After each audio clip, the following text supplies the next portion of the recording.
Welcome back to another beautiful YouTube video. I've been very sick. I think I've had the flu. Most likely I've had a fever. So if I'm coughing and sound like I've been smoking for 20 years in this video, that is not the case. Welcome back to my channel. Today I am going to discuss the differences between a real camera, whatever that means, and an iPhone when it comes to filming YouTube videos. I feel like there is an endless debate whether if it's necessary to buy a proper camera or a real camera. iPhones are getting so good these days that for a lot of people it's not necessary to buy a proper camera. I think it's a really good question. We're gonna dive into it. We're gonna go through sharpness, color, HDR. We're gonna look at the brightness. We're gonna look at the level of details, slow motion. We're also gonna look at microphone differences. So in this video I'm gonna be using obviously the camera and the iPhone that I myself is using. I'm using the 16 Pro Max iPhone, and for the camera I'm using my Sony a6400. There are certain settings that is not going to be 100% the same. So the thing is, I'm shooting in 4K 30 on both cameras, so resolution wise it's the same and frame rate is the same, but I'm using a picture profile on my Sony, so it's not going to be 100% clean, but it's going to give you an idea of what you can expect. So I guess the real question is, can you replace a real camera with an iPhone camera? Are today's iPhones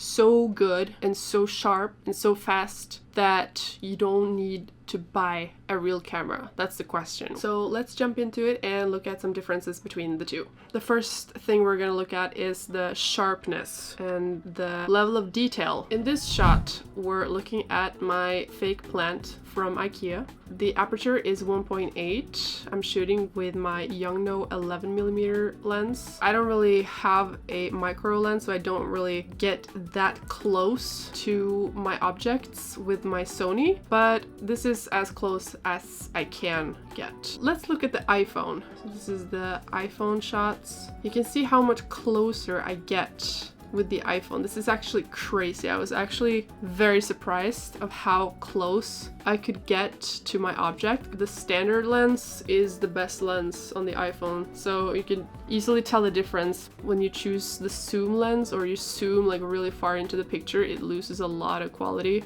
And here I am switching to cinematic mode on my iPhone. I wasn't sure what would be a better comparison if I were to choose the standard shooting mode. You know, it looks a lot more flat. So I wanted to compare it, make it look as similar as possible. So with cinematic mode, you get that blurriness, you know, the shallow depth of field that we love. I personally like it, but only to a certain extent. I feel like this looks a lot more professional. It's still, you can tell that if you go really close, you can tell that the camera struggles a little bit with the sharpness. It does a good job, the fact that it's just an iPhone camera, but it still has a way to go, I would say, when you compare it to a real, like a big size sensor camera that can give you a lot more information and a lot more depth and professional look, I would say. This is really sharp.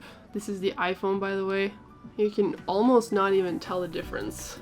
Like I was about to say that this is a Sony, but no, this is the cinematic mode on iPhone. Look how sharp that is. And you can almost not even tell the difference. If you look at these side by side, that's crazy. That is crazy. I'd say this is pretty good. And yeah, iPhone is definitely, it's crazy how good iPhones have become. And definitely with the cinematic mode, they're starting to look professional. They're starting to look like real cinema cameras. So yeah, one fun thing that I figured out while shooting my eyes, and I know these are horrible, the picture quality of these are so blurry or pixelated, but I wanted to get like real close and see how much detail I could get if I like were to like go all the way in. But one thing that I learned is that if you want to get that VHS effect, you can just use your iPhone, because if you zoom enough in, it's gonna give you that effect. I might be the last person on earth to realize that, because I was even considering like buying an old one of those trendy camcorders that, you know, the kids are using these days to get that like really like old-fashioned pixelated look. But as it turns out, you actually get that look by just zooming in with your iPhone. That was a revelation for me. Moving on to HDR and light, basically like how well the cameras deal with bright light situations and how well it looks in different lighting scenarios. So here I'm filming myself in the bathroom in my gym. It's not the best lighting conditions, but it is what it is. And here, me and my double chin are showing you how to do bicep curls with cable. I try not to look at that humongous double chin. Try to like just look at the quality difference. Now obviously this is a wide angle lens, so it's not the best one on the iPhone, but it's still, you know, it is what it is. It's very sharp though.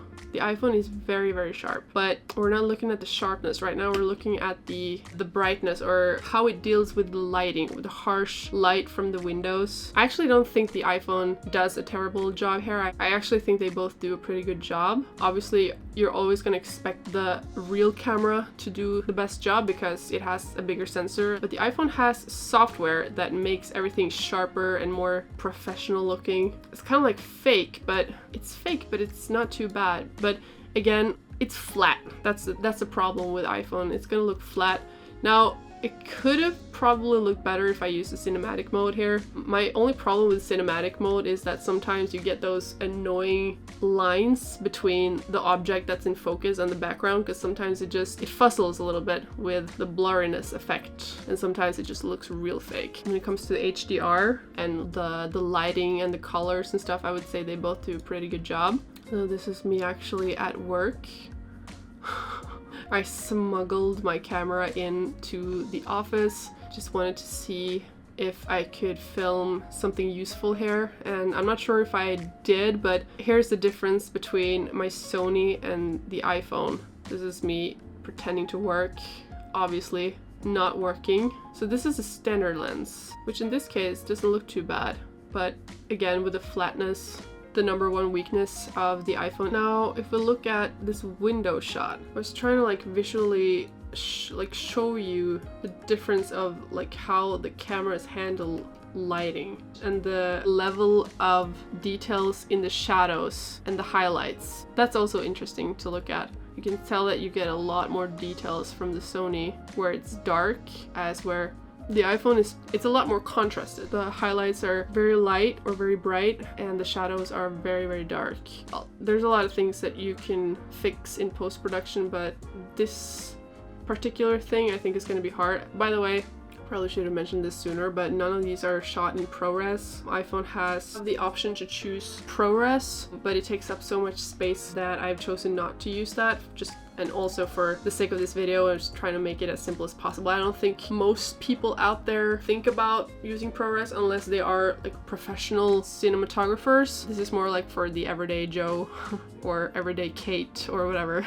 Okay, next point, colors. This example is gonna be short because I was shooting at a horrible time. The weather in Norway lately has been nothing but gray. You know, gray weather every single day. So when it's gray weather outside, that light is gonna cast like a gray shadow on everything else. So I was trying to like find something that had a lot of color in it. I started to look around, like what can I film? What can I film that has a lot of colors? There's nothing around me. My whole apartment is beige, and I don't really have that much colors in my closet and stuff. Like I don't really see much color around me, but I bought some fruits. It was very random. Blueberries, tomatoes, strawberry, and grapes. That's perfect. So here you can see the Sony with the colors. Again, I'm shooting with a picture profile. Let's call HLG2. Color-wise, it's good. It looks bright and cool and all. And then we switch to the iPhone. Again, a lot much more brightness. The iPhone really is cranking up the contrast, but wow, the colors, I would say the colors are really, really good on the iPhone. It's so bright, You know, these cherry tomatoes look so juicy, so red, so bright. Now, because of the LUT that I'm using on my Sony, it's a little unfair of a comparison. I could definitely reshoot this without the LUT, but I kind of wanted to just show the differences with the settings that I normally use versus, for example, an iPhone, with the settings that I normally use on an iPhone. This is just like quickly take your equipment out of the bag, press record, this is what comes out. Low light performance actually was one of the major events of this experiment, and yeah, you can basically just see for yourself. Okay, I'm gonna film with both at the same time. This is so weird, holding two cameras at the same time. It's like I have to divide up my brain. This is the selfie camera, by the way, on my phone, so I can see myself, because I cannot do this without seeing myself. We have light, that's cool. How is this gonna work without the light? Boom. Oof. My iPhone is not doing too bad. I can definitely see myself. Sony, I'm not sure if it's focusing. Maybe it is. Maybe it is focusing. I was actually certain, pretty much certain, that my Sony could never handle this. The only light source that I have on in this room is my little sunset lamp from Temu. It's as bad as it gets, pretty much. I am positively surprised that my Sony camera can even find me. And it's also tracking, it seems, which is good. And my iPhone is very stable, as assumed. I don't know if it's sharp though, I can't really see shit because I have a light in my face, but I think they're both doing pretty good. My Sony very often struggles with the autofocus also when it's bad lighting, but the iPhone doesn't seem to have any issues with it, so I'd probably give this one to the iPhone actually. Next point is stabilizing, and also I did not have high expectations for this. The camera that I'm using does not have IBIS. It does not have image stabilization built into the camera, not into the lens, and it's not built into the camera, so it's very, very shaky. And I'm not using a gimbal. This is all handheld, so you can see that's pretty shaky. And also I'm not using a plugin. I'm not using warp stabilizer or anything in post. This is purely what comes out of the camera. I was trying to walk as smoothly as possible, but you know, as you can see, it's still very shaky compared to the iPhone, where it has a built-in stabilizer. So hands down, the iPhone wins on the stabilizer. But if I were to use a gimbal with my camera, I'm pretty sure they would both be very, very good. Filming myself a little bit, see if it had anything to say if I was shooting myself or the other way around. It's still very, very shaky on the Sony, unfortunately. I mean, it's usable, but it's very, very shaky compared to the iPhone. The iPhone is so smooth.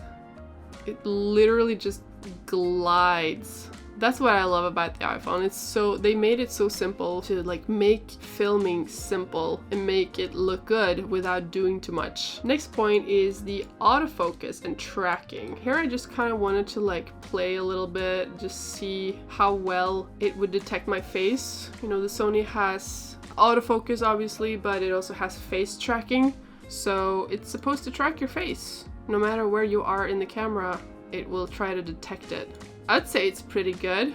This also has a lot to do with the lens, and I'm using the cheapest lens ever. The Yongnuo 11mm, it is definitely not the fastest lens when it comes to autofocus. So if you use, for example, a Sony lens, I know that my 50mm, that's a Sony lens, it is faster. But I'd say, I mean, for the price, I mean, I think I paid around $300 for the Yongnuo 11mm 1.8, and that is cheap. So here I'm tracking. I'm actually using the tracking function on my Sony, because you can press on the screen and it will track the object that you want. And sometimes it's nice, sometimes it falls off a little bit and you have to retrack it. I'd say it works pretty good. Maybe like a solid 6 out of 10. So this is the 50mm, by the way. You can probably tell that it's faster when it comes to focus. or maybe not. And also, I have to apologize for my hair. I truly thought I looked like such a rock star, but looking back, it just looks like a mess. Okay, so here I'm apparently moving in and out of the picture, trying to like change the focus, see if it catches me. Shooting with the 50mm made me realize how much I've missed using that lens, because in my opinion, the 50mm is what gives your image that cinematic look. Because my camera has a crop sensor, the real focal length is not going to be 50, it's going to be more like 70, 75, correct. Blurriness, the shallow depth of field look to it. It looks a lot more cinema in my opinion than wide angle lenses. But then again, I vlog a lot, so they're not really that practical when it comes to shooting yourself. Shooting yourself, that sounds so dramatic. I tried to do the same test with my iPhone and it was impossible to not be face detected. I was using the cinematic mode with the selfie mode on the iPhone, and as long as I was in the frame, it would always be focused on my face.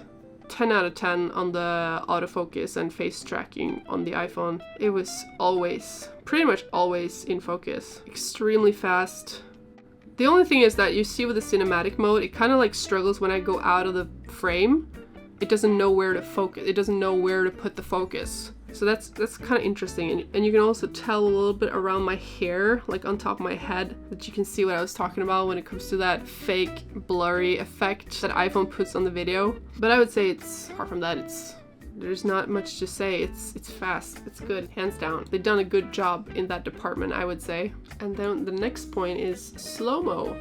Now, slow motion isn't really something that I use a lot. However, it is something I truly love seeing. When people use slow motion the right way, nothing beats a good slow motion video in my opinion. It's so healing in a way. It's just so satisfying. The only problem, my iPhone can only shoot HD in 120 frames per second. The same with my camera, so this is the best quality that I possibly could get. I love a good slow motion.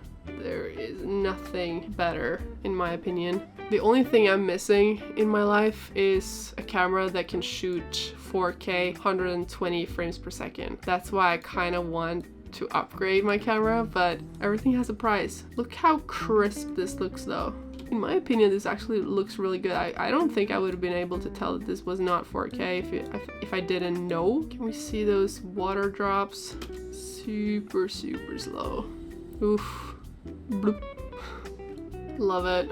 This is pretty good. The Sony delivers. The only bad thing is that obviously you have to cut down a little bit on the resolution, but you gotta do that on the iPhone too. So here we go. Let's see. Oof. So crisp, so slow. That looks so good. That looks so crisp and so sharp. It's such a smooth slow-mo. I mean, I don't even know which one I would like give this win to. But the iPhone keeps on impressing me, to be honest. It doesn't have as smooth of a smooth cinema look to it as my Sony, obviously, because it's not a real camera, but it really does look super sharp and smooth. Look how smooth that is. Okay, last but not least, we're gonna cover the microphone quality. By the way, I use an external microphone on my camera, so also, I guess I'm cheating. I can actually take this off if you want to see it. I'm using this Rode Mic Go 2 microphone. Hello, ASMR incoming. Apparently, I chose the worst day possible to film a comparison video because I have a rash in my face.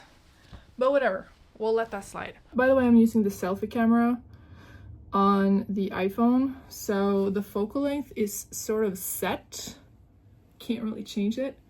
So we're just gonna have to roll with what we have. Yeah, the sound from the iPhone is a little bit more boxed, or it sounds like I'm speaking like this, where the Rode microphone is a little bit more whole. That was a horrible way to explain it, but I hope you get the idea. The sun is setting. I am running out of battery on my second battery, so that concludes it. I learned a lot from making this video. For me, it's an obvious choice. I would never switch from my Sony to an iPhone, at least not on a regular basis. But I do tend to use my iPhone in cases where, for example, I simply don't have my camera with me, or in scenarios or places where it's kind of not socially okay to bring a bigger camera, because sometimes doing that can disturb a little bit people around you, make things a little bit more uncomfortable. Not everyone is super comfortable being filmed, which I totally understand. So it is kind of like, you know, see the situation for what it is kind of thing. And if you are like me and you like to, or at least try to make cinematic looking vlogs, I think that's a challenge that you need to just look at the situation and determine what's the best choice here. You know, the iPhones are getting better and better each year, so we'll see. Maybe at some point they'll be at the same level as professional cameras. Who knows? It's kind of scary, to be honest, because I've always been a camera girl. I've always had a fascination for cameras, and I've always like had like a real camera. I've never been a person to just like go for my phone when I'm taking pictures. I've always like, no, you need a real camera. iPhones are definitely getting up there. They're getting better. And better and better, and yeah, I'm not sure if I like it, to be honest.